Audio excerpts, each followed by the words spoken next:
প্রতিদিনের রান্নার ভিড়ে কিছু কিছু পদ থাকে যেগুলো শুধু পেট ভরায় না, মনকেও ভরিয়ে দেয়।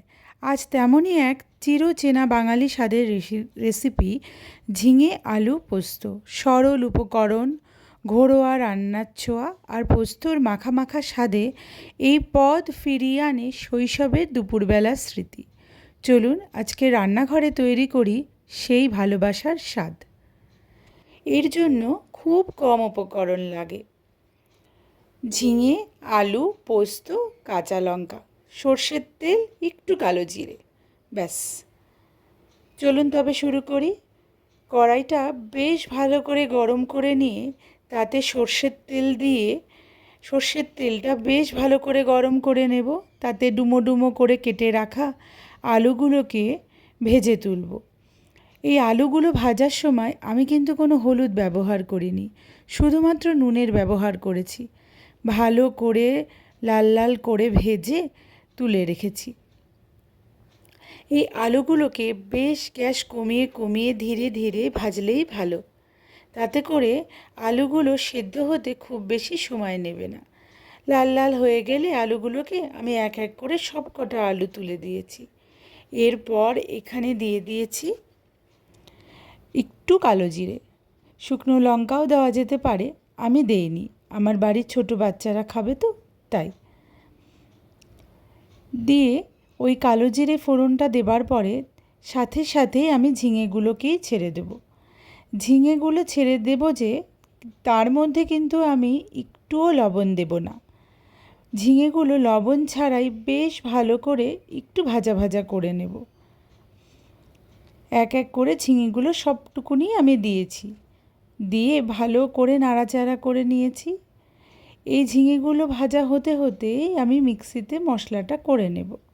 মিক্সিতে মশলাটা করার আগে আমি পোস্তটাকে কিন্তু ভেজাইনি। অনেক ক্ষেত্রে ভেজালে নাকি ভালো পেস্ট হয়, কিন্তু আমি দেখেছি যে এই পোস্ত, কাঁচা লঙ্কা এগুলো দিয়ে আগে 3-4 বার একটু মিক্সিতে ঘুরিয়ে নেবার পরে আস্তে আস্তে জল দিয়ে দিয়ে যদি মিক্সিতে পেস্ট করি তাহলে বেশ ভালো পেস্ট হয়।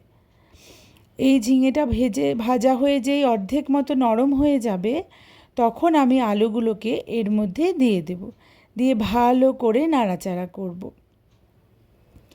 নাড়াচাড়া করে এরপর ওই মিক্সিতে পেস্ট করে রাখা পোস্ত আর কাঁচা লঙ্কা বাটাটা এর মধ্যে দিয়ে দেব।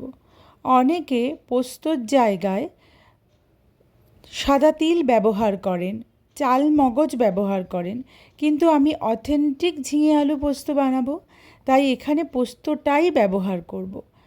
ঝিঙে আলু পোস্ত দেবার পরে তাতে জলটা, মিক্সির বাটি ধোয়া জলটা দিয়ে পরিমাণ মতো নুন আর চিনি দিয়ে আমি একটু ঢাকা চাপা দিয়ে রাখবো। ঢাকা চাপা দিয়ে 5 মিনিট রান্না করার পরে প্রায় হয়ে যাবে। এরপর ভালো করে নাড়িয়ে একটু দেখে নেব নুন মিষ্টিটা ঠিক আছে নাকি। সেই বুঝে পরিমাণ মতো একটু নুন মিষ্টি দিয়ে একটু কাঁচা সর্ষের তেল দিয়ে দেব। আমি কাঁচা সর্ষের তেলটা দিয়েই পোস্তটা কখনো নামাই না। আমি কাঁচা সর্ষের তেলটা দিয়ে একটু নাড়াচাড়া করে আর একটু মাখো মাখো করে তারপরে নামাই। ব্যাস, এভাবেই রেডি ঝিঙে আলু পোস্ত। খুব বেশি সময় লাগে না।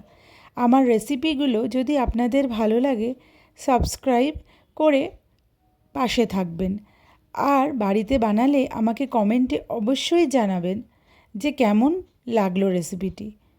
আজকে আসি, কাল দেখা হচ্ছে নতুন একটি ভিডিও নিয়ে।